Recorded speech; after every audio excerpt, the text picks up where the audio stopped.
the amount of people who signed up for membership, I just have to say how thankful I am to each and every one of you.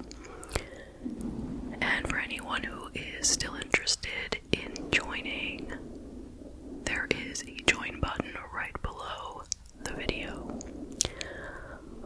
Okay, so let's get to the case. Tonight we will be traveling to Wales. Shout out to all my friends in Wales. Tonight we're going to be covering the 2025 case of Tristan Roberts, and I will warn you, this is a truly disturbing case. So let's get started, as we always do, with some background on Tristan. He was born on October 13th of 2007, and he was raised in Wales. He grew up in the Luton and Bedfordshire areas prior to the divorce of his parents in 2021, when he was about 14 years old.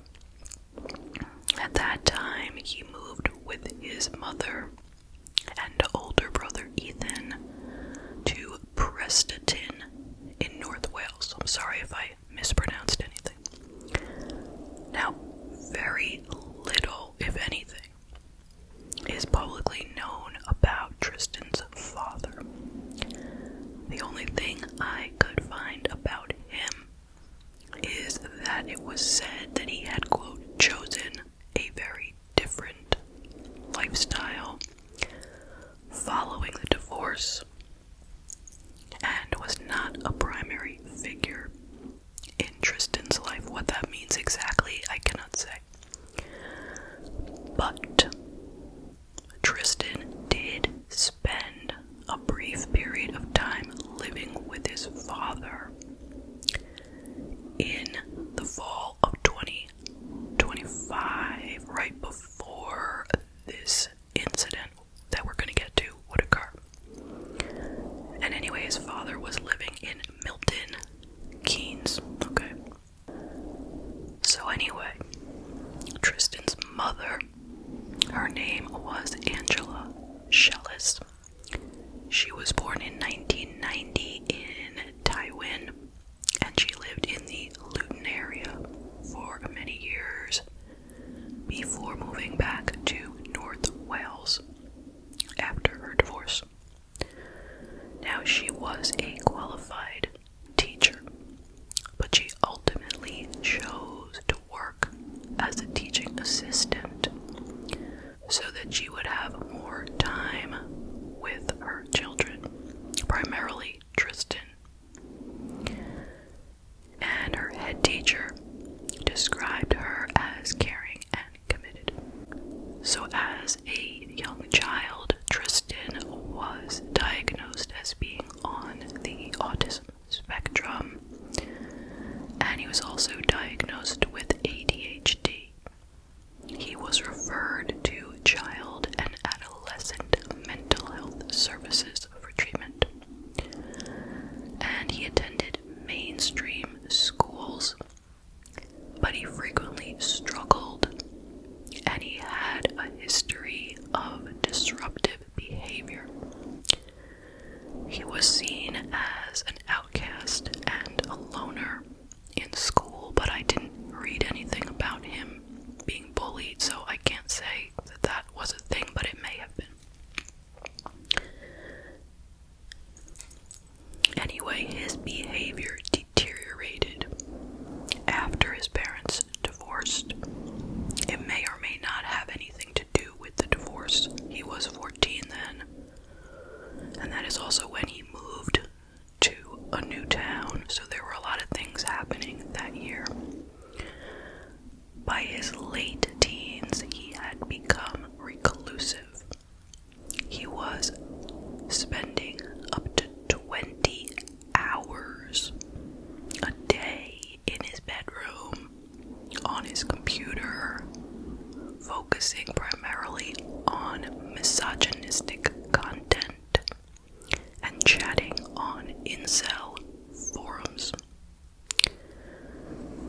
inpatient psych ward, and he was also arrested one time for possession of a knife.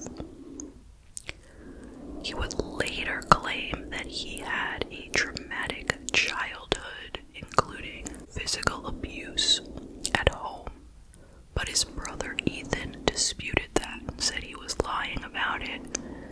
He claimed that their upbringing was, quote, the least traumatic, and he noted that they frequently did things together as a family, such as going camping and going to the movies together.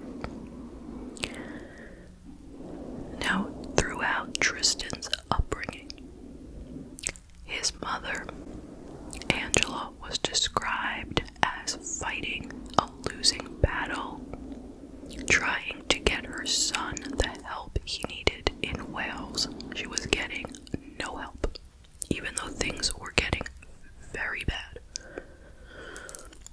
She made repeated contact with social services. She pleaded for intervention, as Tristan's behavior went from being just disruptive to becoming threatening, especially towards her. And although he did receive inpatient psychiatric care, he was ultimately discharged right back into the community without much improvement being noted. And neighbors frequently heard Tristan shouting and behaving in an aggressive fashion at his home, which led to growing community concern. So it wasn't just his mother dreaming this up, Everyone was aware. The neighbors heard him screaming, saw him acting aggressively. So, in September of 2024, he was arrested for possession of a knife in a public place and theft from a shop. He was 16, and he was caught trying to steal a pack of 4 kitchen knives from a store. They were valued at £12.99. Is that how you say it?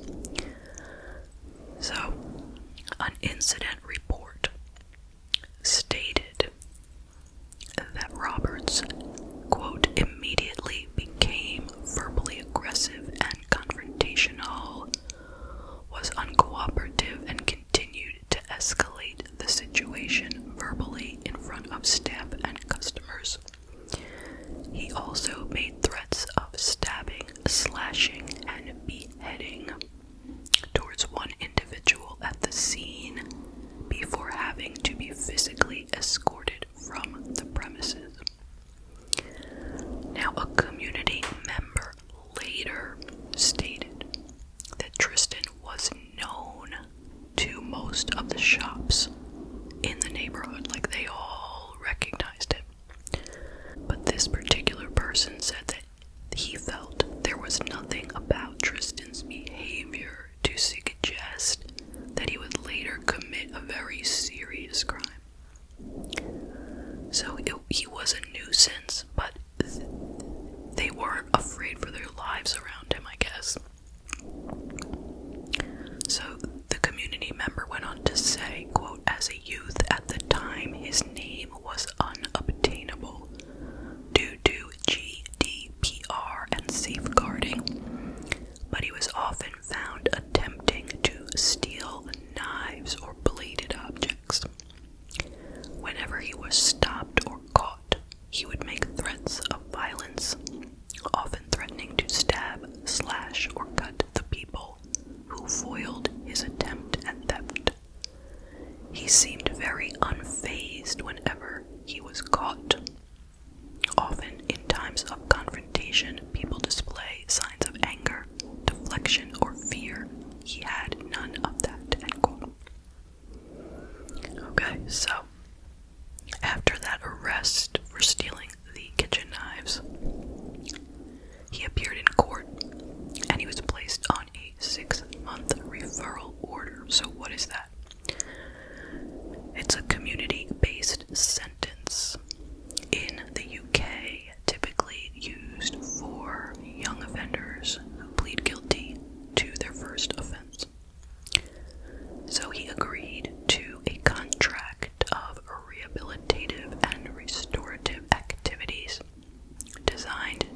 assess his behavior and prevent reoffending. But it has been noted that even though he agreed to that contract, he still continued to carry a knife in his rucksack wherever he went. Now, a rucksack, I believe, is the same as a backpack, so I'm just going to use their words, okay? Rucksack. So now, about a year later, October 17th, 2025, his mother, Angela Shellis, sent a message to his social worker and also told her friends that Tristan had bought a knife and a hammer. She expressed concern for his mental health and for her own safety, but social services did not do anything. And Angela's sister, Sarah, later criticized the broken system, stating that Angela had been begging for help that never came, leaving her to manage a dangerous situation alone. Angela kept a diary where she wrote about her daily struggles and fears regarding her son, Tristan. She documented her belief that he manipulated doctors into believing that he wasn't as violent as he really was. Like, he didn't express to them all of his violent thoughts, so he tricked them into believing that he was healthier than he was, you know. His mother wrote that after she found a concealed hammer in his room, along with a black balaclava and leather gloves in an army backpack that he slept with, she wrote, quote, "Why? What does he need these for? Is he planning to hurt me? Himself? What? Who? Why? FFS." End quote. Later that week, she wrote, quote, "OMG, I did not sleep well at all, and Tristan kept coming into my room too. Why?" Later she wrote, quote, "Am I safe in my room tonight?" End quote. Now, Tristan's older brother, Ethan, was well aware of how dangerous Tristan was. But he was attending university. They don't tell us where, but somewhere that, you know, he lived at the university, out of town, which made him, you know, even more afraid for his mother being home alone with Tristan. And before he returned to university in the fall of 2025, he installed cameras in the home as a form of protection. I'm not quite sure how the cameras were going to protect anyone, but he was trying. So, about a week after Angela had reached out to social workers for help without receiving any, it was the morning of October 24th, 2025, when Ethan grew concerned because he had not been able to reach his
Finally, Angela's sister Sarah was able to push her way inside, and there she found Tristan in the bathroom. And he said to her, "I haven't done anything, leave me alone." So, they called the police. It was around 1 o'clock at this time. Still the same day, October 24th. The police arrived at about 1:20, and they arrested Tristan on suspicion of murder because inside the home they found his murder kit. There was a hammer, a blood-stained water bottle, and his mother's cell phone. Now here's the thing. Earlier that same morning, before they got a call from Tristan's family, a body had been found.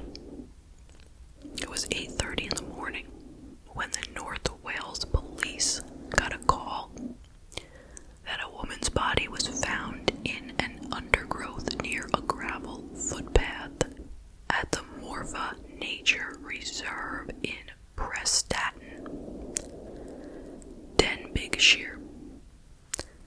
The caller also reported that there was a trail of blood on a nearby gravel footpath that was more than 100 meters in length. So officers rushed to the scene, and they established that the unidentified victim had suffered significant head injuries. They found a crutch, black gloves, and a black balaclava. And the provisional cause of death was blunt force trauma to the head, but they didn't know who this was at this time. And Officer Gibson stated, quote, "For probably the first 4 hours, we didn't know who Angela Shellis was. It was an unidentified female. So we were asking questions like, who is she? Why is she here? Is the murderer known to her? Is it a stranger attack?" End quote. But of course, the police started putting the puzzle together when they heard from Angela's family. I mean, she didn't live far. It was the same town where she lived. You know, the body was found not so far from her home, and I imagine not many, murders occur in that area. I don't think they do. And it was extremely significant that Angela's family, when they described her, they said she walks with a crutch because she recently injured her knee, and a crutch was found. So they're like, oh, this is the same person. Officers searched doorbell camera footage from a neighbor of Angela's, which showed her and Tristan leaving their home on foot together at 3:19 a.m. on October 24th. And Tristan appeared to say to her, quote, "Just follow me." She was limping. She had a crutch, and she was limping as she walked along with him. And then 10 minutes later, another camera showed them walking over a railroad crossing in the direction of the nature reserve where she was found. At that time, he was carrying a rucksack containing the murder weapon, which was a heavy lump hammer. Now, the items that were seized from their home were later found to contain Angela's DNA, which linked Tristan to the murder. So the items included the roughneck hammer, which was the murder weapon, and a blood-stained water bottle, which also matched Angela's DNA profile. So the police looked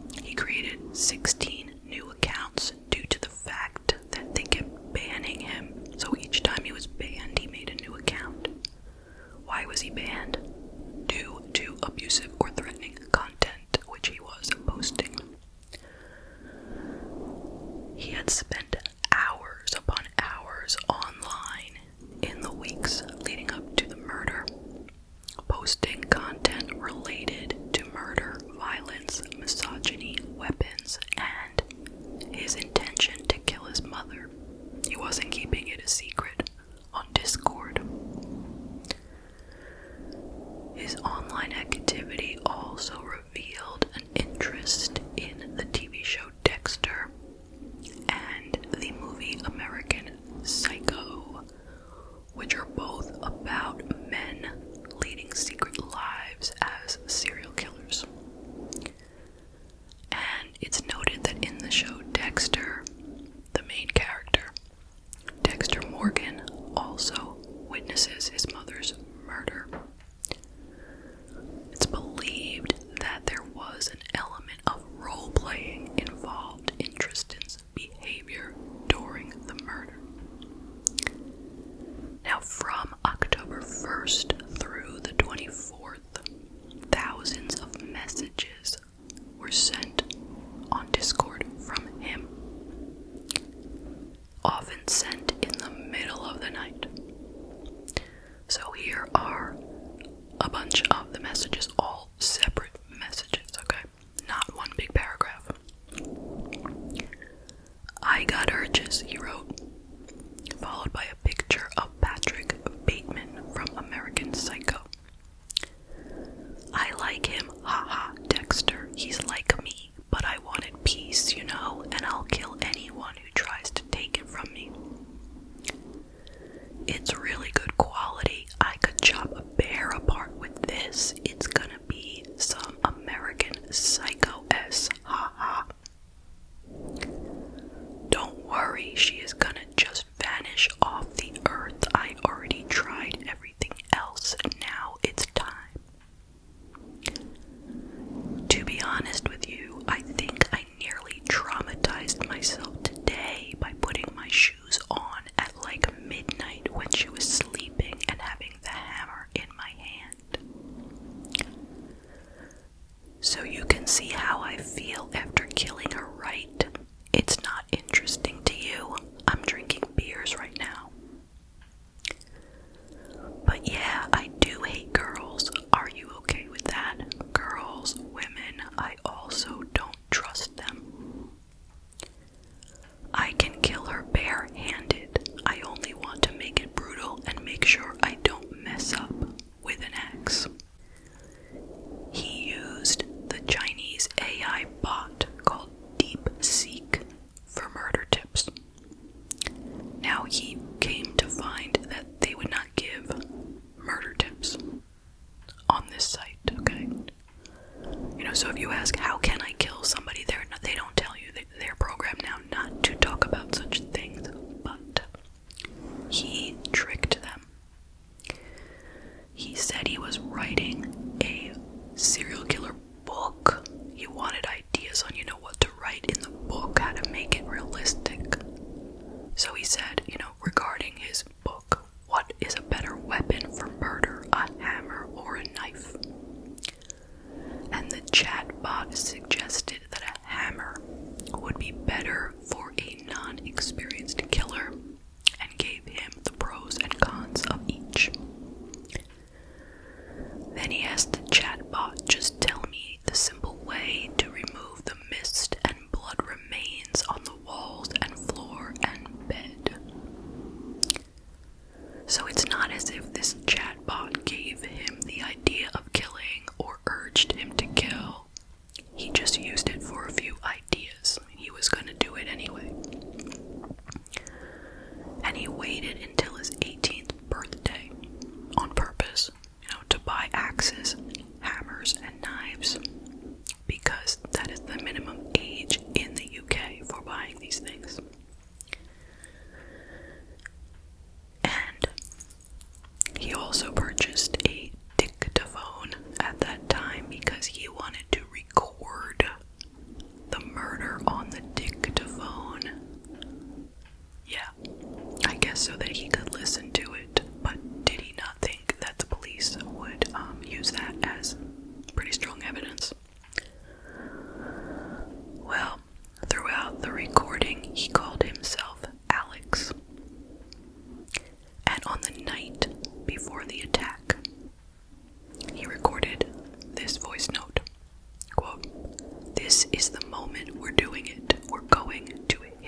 So she was pleading with him to call 999. She even said she would tell the officers that it wasn't his fault, that he didn't know what he was doing.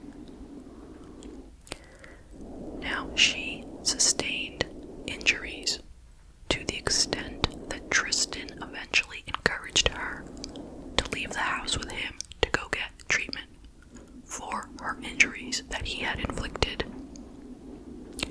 He said they would go to a nearby pub to get treatment. I'm not sure, there must have been somebody at the pub who was going to help. I mean, it's the middle of the night, right?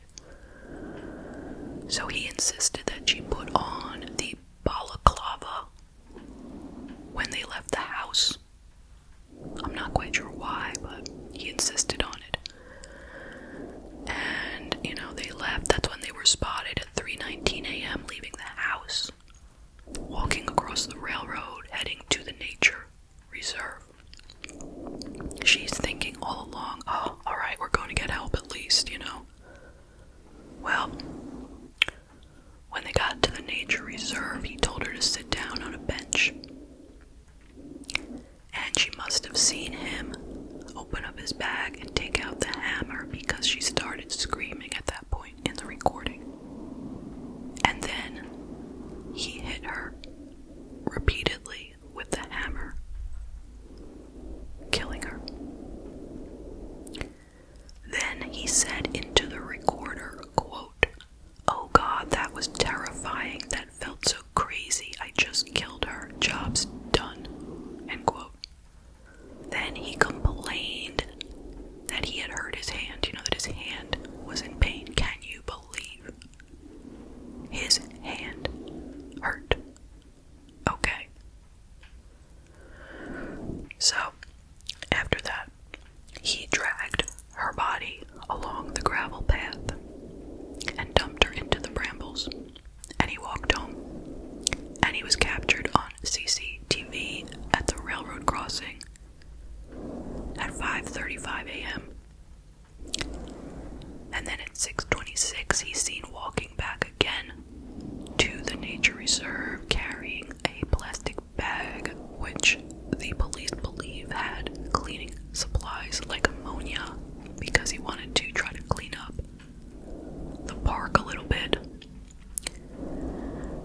And then later that morning, after he got home, he went on Discord and he boasted about how he had, quote, beat the S out of his mother. He said he, quote, smashed her skull in so hard with a sledgehammer, end quote.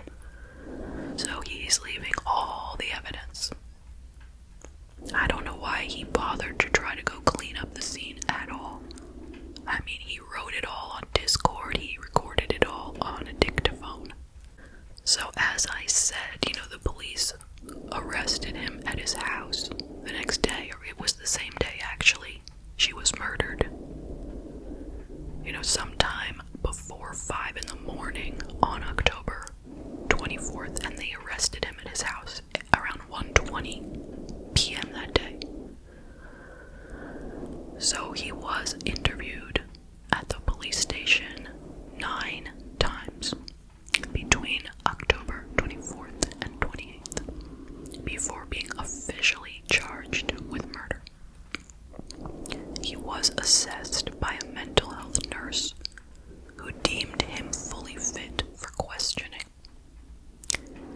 An appropriate adult was appointed to support him through the process. Mind you, he was an adult. He was 18 when he committed this crime. Magistrates granted police more time to detain Roberts. He got shorter interviews, all lasting less than an hour, to ensure that he had a full understanding of the proceedings. All the while, Tristan offered no explanation as to why he killed his mother. In all the interviews, he responded no comment to every question. He never showed any emotion during interviews or even during any of the court hearings. But his motive could be found by reading his Discord.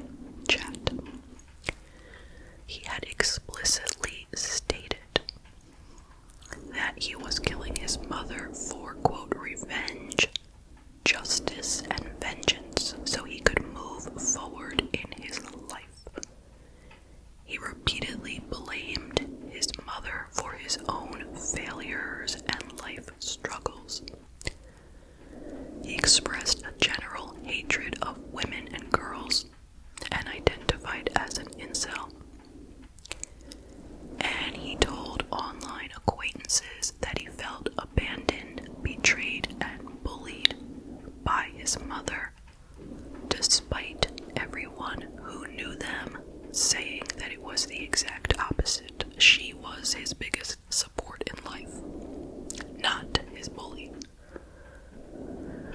So he ultimately pled guilty, and he was given a minimum sentence of 22 years in March of 2026. At the sentencing hearing, Angela's sister, Sarah, spoke.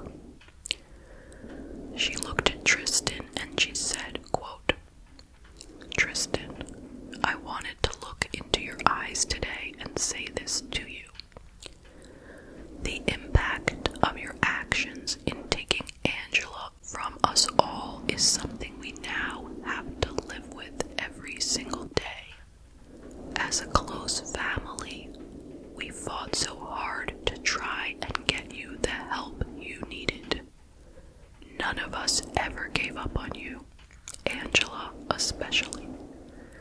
We all showed you love and cared for you and tried to include you in everything we did. It is incredibly hard to express our feelings towards you now. There is anger, confusion, and heartbreak, but for me personally, there is still care there too for you.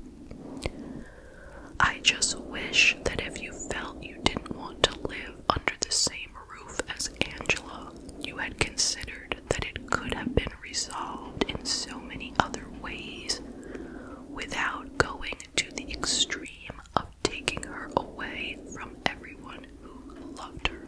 End quote. Tristan's older brother, Ethan, wrote a statement which was read to the court on his behalf, and he wasn't there that day, but he was there for every other day of court. So he had written, quote, "She was the most important person in my life, and now she's gone.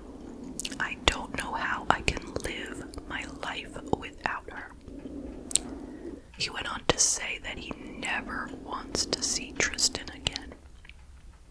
He said, quote, "I can't imagine him ever being in the public or being safe for himself or others if he doesn't start engaging and talking about why he has done this to our mom and take responsibility for what he has done to mom and to the wider family.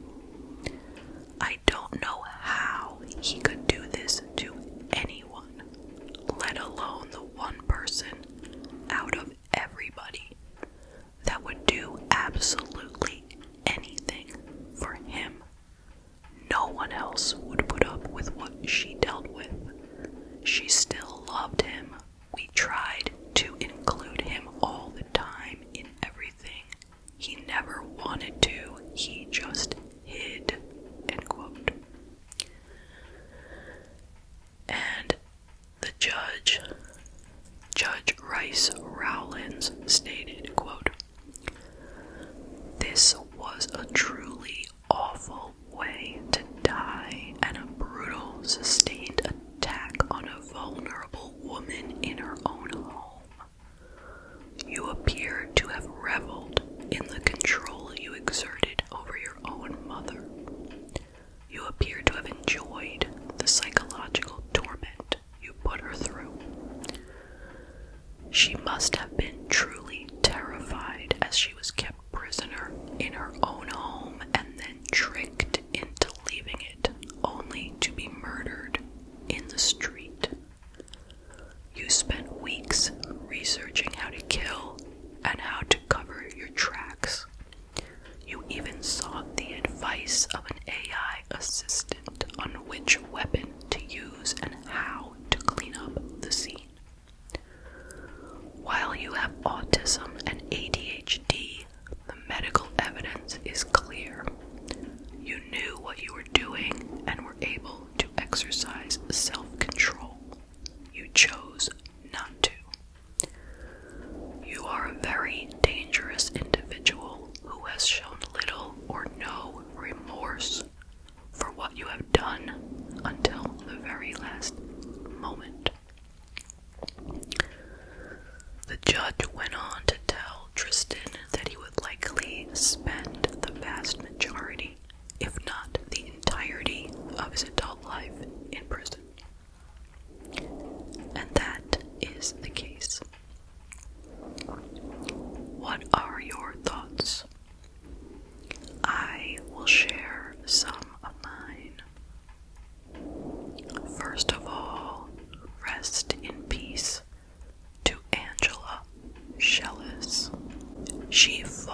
selflessly to get help for her son in every way she knew how.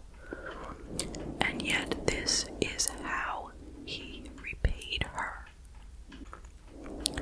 I cannot even imagine the horror that she went through.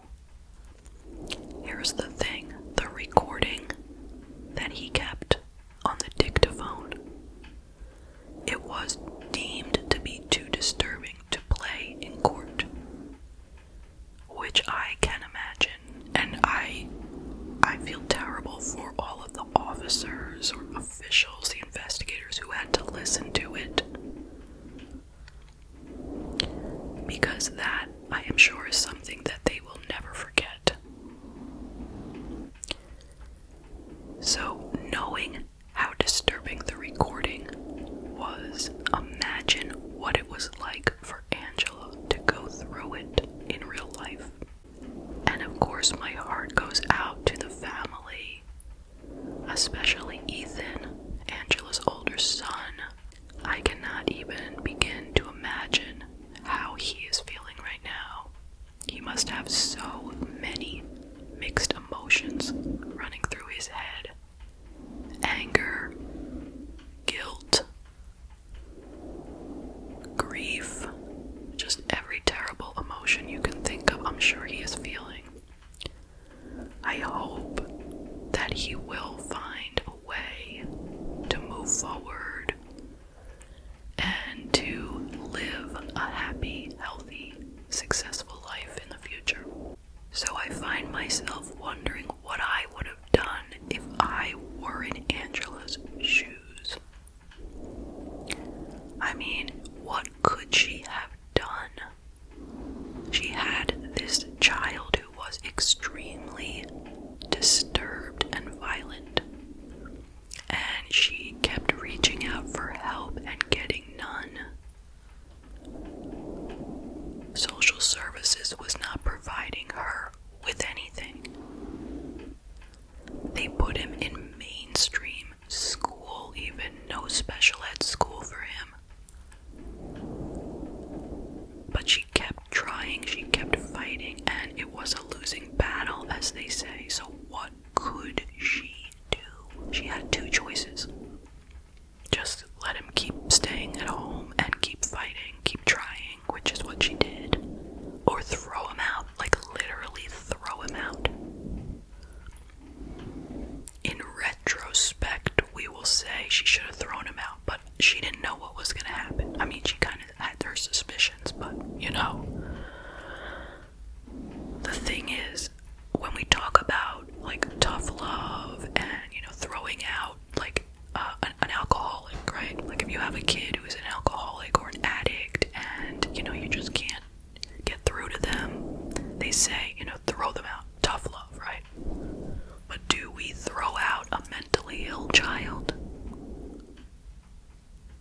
Like, what? I'm not judging or anything. I'm just saying, what are you supposed to do in this situation? And I have no idea. There was no good answer here for what to do. I mean, if she had a lot of money, she could have paid to put him in some kind of special treatment, but clearly she didn't have that kind of money. I mean, who does? I wondered for a moment, a very brief moment, if she could have reached out to Tristan's father for some assistance, but nothing is known of him, and I do get the sense that he was problematic as well, so I doubt he could provide any support. So once again, I say, what do you do in this situation? I have no answer. What do you guys think? And then, of course, the obvious question here is, why didn't social services take this case seriously? Why? Why didn't they give him more services? Why didn't they put him in a special ed school? Why did they put him in a mainstream school where he became an outcast? You know? That to me, that's the first thing you could see. He's not doing well in the school.